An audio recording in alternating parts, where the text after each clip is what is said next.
Hello, in this video, I would like to do a deep dive into the biblical character Esther. Now, first, we have to start our decode with what her name means and start from there. So, myrtle is the meaning of Hadassah.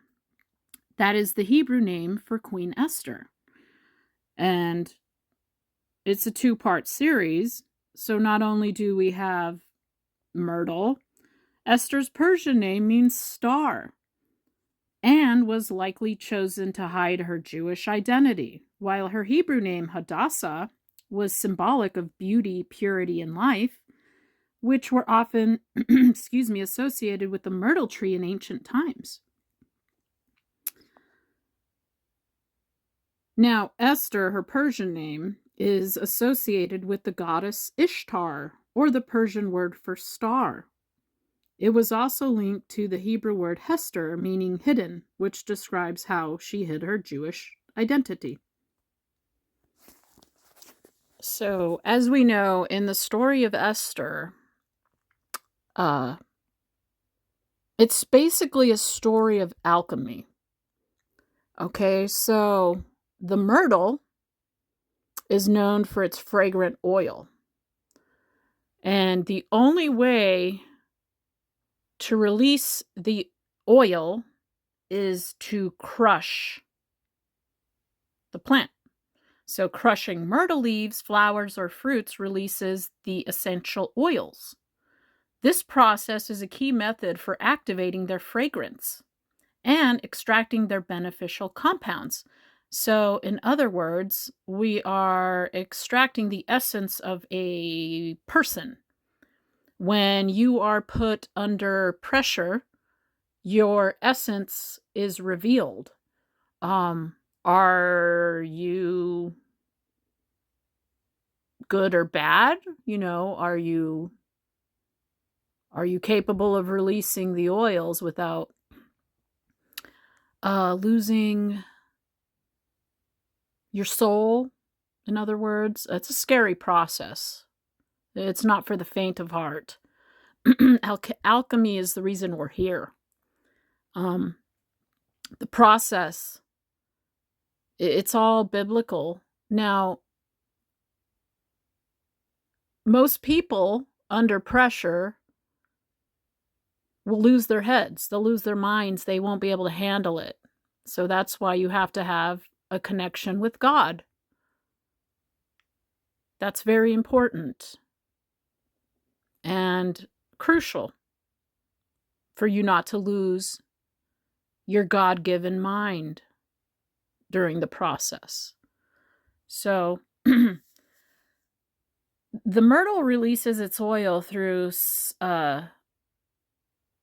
secretory cells through secretion. The essential oil molecules in the myrtle plant are stored in specialized secretory cells or secretory cells within the leaves, flowers, and berries. You have to physically damage the plant. You have to crush it for it to release its oils. The oil is not released until these cells are physically damaged by crushing, bruising, or hydrodistillation. This mechanical action breaks the cell walls and allows the volatile oils to escape. And when crushed, the aroma. How could something so horrible and treacherous release something so beautiful?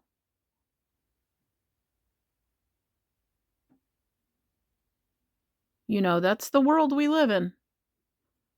The aroma. When crushed, the leaves and buds emit a strong, pleasant, and resinous scent, often described as sweet, herbaceous, or lightly camphorous, a characteristic feature of the plant. And I just like to add here, the oil is also a pest repellent. The strong scent of the crushed leaves of bog myrtle is a natural insect repellent. So the answers we seek are everywhere. You just have to start decoding. You have to start pulling back the layers to see what's in the box, right? So just observing the flower here of the Myrtus communis, if we look at it, it looks like a bunch of shooting stars. So when, we discover that her name Esther in Persian means star. So it looks like a bunch of shooting stars. If you look at this image here, it's quite something to behold. God's creation is so beautiful. And the answers we seek are always just right there for us to discover. So now, when the Bible talks about Esther having to go through beauty treatments before she could be presented before the king, everyone thinks that Queen Esther is getting spoiled, right? Like you're imagining her taking these baths and just having being showered with lavishness. And that is not at all what was occurring. Her beauty treatments were describing her being crushed to the point of releasing the oils. She wasn't sitting in a bathtub with flowers and oils and having perfumes put all over her. No, she was the perfume. And the only way to make perfume is through alchemy. There are 7 different alchemical processes, of which I will look at in just a second. So, specifically here, the myrtle, essential oils. So, how do we extract the essential oils? So it is derived through steam distillation from stems, leaves, and flowers of the myrtle plant. So we're specifically looking at the alchemical process of distillation. So, the consistency of these essential oils is thin with aromatic properties, most closely resembling a fresh, lucid, mildly camphorous scent. Those wishing to dabble in the blending of essential oils may wish to try blending myrtle with ylang-ylang, so on and so forth. Now that we know that the oil is extracted through the process of distillation, now let's look at the alchemical processes. Okay, so we know God loves the number 7, right? So here we have the 7 stages of alchemical transformation. We have calcination, dissolution, separation, conjunction, fermentation, distillation. So here we are, number 6, right? So we're talking about Esther and her beauty treatments, which are not at all what we expect or think. This woman is not getting pampered. She is being crushed to the point of her essence being revealed. So we know Hadassah means hidden. So the only way for her essence to be revealed is through crushing, right? So then the hiddenness of Hadassah comes forth and her essence is revealed. Who are you? You will only know once you go through the beauty treatments, which is a misnomer because they're not the beauty treatments that the worldly queens go through, right? Well, maybe they have this process as well. I don't know. But in our mind, we think, oh, she's getting pampered and getting the princess treatment. She's getting waxed. She's getting her hair done and her nails done. No. She's getting crushed to reveal the inner essence. Who are you? So, taking a look here at distillation, we, in order to distill something, have to boil and condense solution to increase purity. So, purification of the spirit, where we make sure the ego no longer controls us, giving us ability to appreciate the beauty of the collective self. So we know in the story of Esther,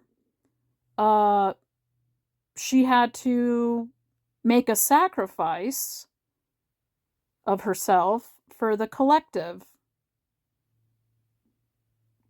which she did, and it wasn't fun. It wasn't a good time, you know. It was fun, comfortable. That's my word, fun, comfortable. Right? So we're here at number 6. And then a side note here. So remember when they say the story of Jesus making wine out of water? So really, the hidden gem in there is the alchemical process of fermentation. So, fermentation induces chemical breakdown of substance with bacteria or other microorganisms. So, the hidden spiritual meaning there is initiation of spiritual awakening through testing the strength of the solution. To first create wine, grapes must rot. Suffering breeds resilience. Okay, so this is the hidden manna that you're expected to learn, and you can only do that with God, right? Because if you've seen any of my previous videos, you're the bottom half of that circle. You're the menorah, the underneath part of the rainbow, and God's the top part of that rainbow, right? And then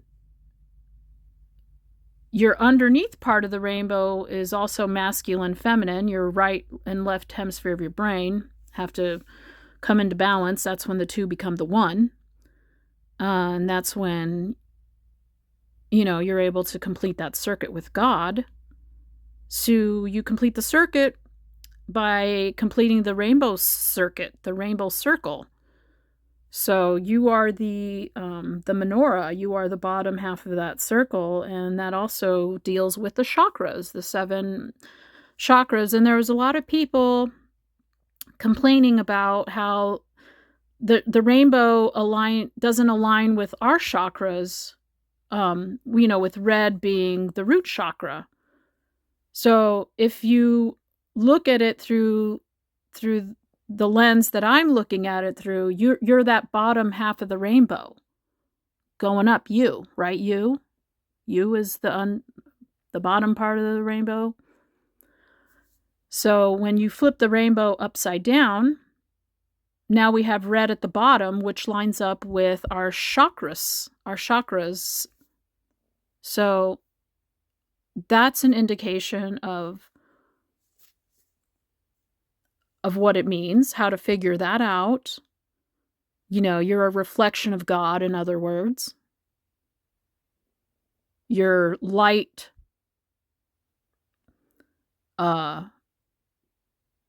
refraction, you're a light bender. And in other words, you're mostly made of water, right? And rainbows is light refracted off of water. So there's so many answers in just nature itself. I mean, it's pretty cool the way God just puts everything out there. You just have to become curious and want to know, seek answers, and then open yourself up to receive God and Sophia wisdom. And not only wisdom, but understanding. So, this is a theory I have myself, is that I think, that the part of this world is to master oneself, and the way to do that is through alchemical processes. So if we just take a look here, we have So number 1 here is calcination, heating a substance over a flame until it turns to ashes. So breaking down the ego and attachment to the worldly. And then you can also look at this and see how it reverberates with what the Bible's teaching us. This is just going a little deeper. So number 2 is dissolution, dissolving ashes of substances into water. And psychologically, that is immersion into the unconscious. Conscious mind releases control, leading to a resurfacing of parts of ourselves that were hidden. And number 3, separation. That's isolating and filtering the products of dissolution. So psychologically, review resurfaced material and decide what to separate or integrate. What parts of our shadows can we learn from, and what hinders us? That's kind of like, when they talk about being in the furnace with the gold. So the gold has to pass through the fire to remove the impurities. So really, the Bible is just talking about alchemy and how it relates to you and the processes of which we have to master. And it's not fun, it's not easy, but anything that you work hard for will be lasting. And that's where the value is doing the hard work, a rebirth, destruction, rebirth. We know that's a story from the Bible as well. So now looking at number 4, conjunction. So we're forming a new substance from the separated elements we choose to keep. Merging of the conscious and the unconscious aspects of the self to a single essence. The union of dualities allows for the true self to emerge. Then we have fermentation. I discussed that one briefly. So that induces chemical breakdown of substance, with bacteria or other microorganisms. Also, you have to make yourself really small.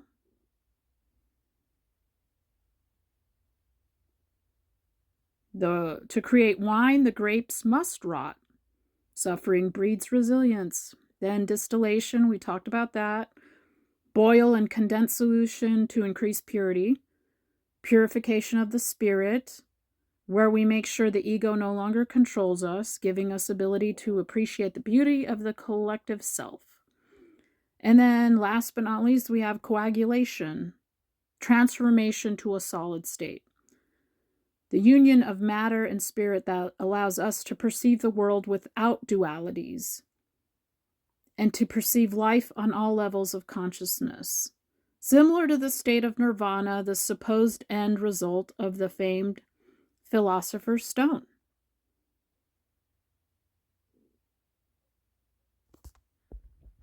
And so, when the book of Esther is talking about,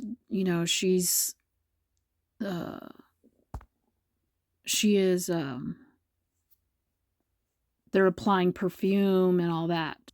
Okay, so Esther underwent a year-long beauty regimen that included 6 months of treatments with oil of myrrh and 6 months with perfumes and cosmetics.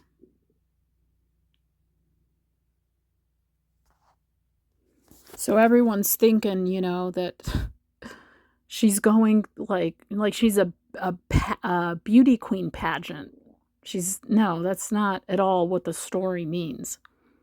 That's fake, right? That's not real. You can't release oil by doing just applying stuff. That's not how that works. So To create a perfume, it goes through different processes: distillation, cold pressing, solvent extraction, maceration. So none of these things are an easy process.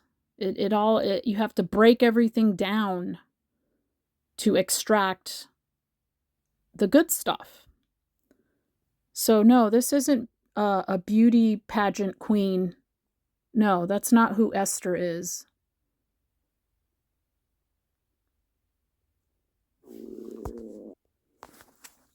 And that picture I showed you of the Murtis communis, I'm not sure how you pronounce it. It's Latin, not sure. But if we look here, so it's a 5-petaled flower. So here we have the 5 elements, right? Fire, air, water, ether, earth. And this poster here is really cool. You can start to look at other symbols and decipher those, decode, because everything has a meaning. And just like the name Hadassah, it's hidden, right? God is hidden everywhere. And it's up to us to discover the hidden manna, the hidden Esther, the hidden in you, the hidden in you and I. It's pretty cool. There's so many layers of God, just to know, like, our purpose here on earth and the process. And once we complete the 7 stages of the alchemical process here, then we can enter the 8th day, the world to come. So I think we've all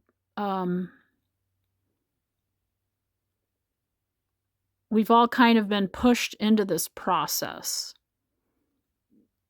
And, we personally, I wasn't 100% prepared for it.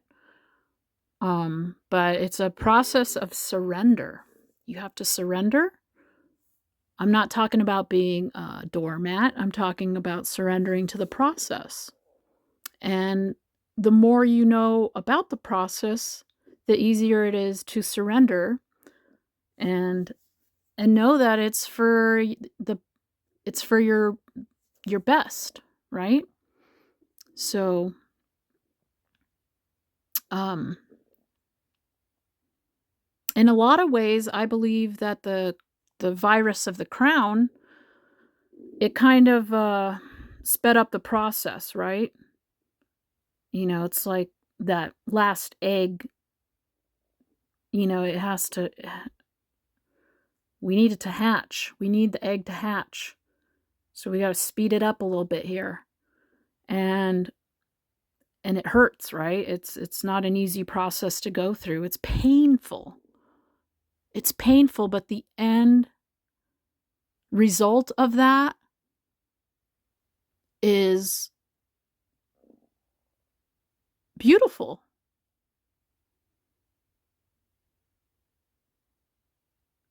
And with that being said, thank you for watching. And thank you for doing the work with me and not staying stuck in that place that a lot of us were told, you're not allowed to look into this. You're not allowed to look into that. Well, a lot of things don't make sense until you do search and learn different things. You know, of course, we know if you don't stand for anything, you fall for everything. That's also a truth. But, you know, when you're told not to look for God anywhere else, you're really limiting yourself and God at the same time. Of course, you have to be careful. You have to, like the process of digestion, your body only takes the nutrients and then it expels or excretes the rest, right? So even the digestive process is alchemical. So we learn from everything. Everything in the world is our teacher. So thank you for keeping an open mind and knowing that fear is a liar. Well, I'm going to end it here.